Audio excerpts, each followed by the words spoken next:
his swing legendary, his precision unmatched. But like everything else in his life, his rage and impatience kept him unhappy. Inside, Covington Manor is a museum of wealth. The floors, Italian marble, polished daily. The grand staircase, carved from solid mahogany, curves gracefully toward the second-floor balcony, where gold chandeliers hang like frozen waterfalls. One of his favorite places was the private library, with floor-to-ceiling bookcases, holding first editions that Richard has never read, but keeps for prestige. The estate is estimated at $7 million, but in truth, it is priceless, a fortress of power, where secrets are whispered behind gilded doors, fortunes are made and lost, and the sins of the Covington family are buried beneath layers of marble and moss. Inside the 23-room home, the Covington family lived a life of uninterrupted luxury, the sugar-cane fields stretching to the horizon, providing an endless stream of wealth. But beyond the mansion, past the immaculate gardens and the reflecting pond, the true engine of the plantation's prosperity ground on in the sweltering fields and the humming factories. The plantation's heartbeat wasn't in the parlor rooms or the banquet halls.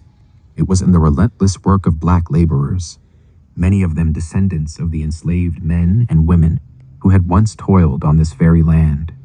In the Jim Crow South, laws replaced chains, but the result remained the same: a system trapping black workers in cycles of poverty, intimidation, and dependence through legal and violent threats.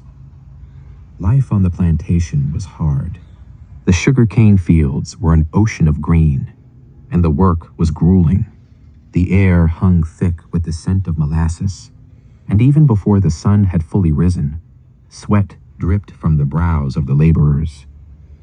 Men wielded machetes with practiced precision, slicing down the towering stalks, while others bundled the cane and loaded it onto wagons pulled by mules.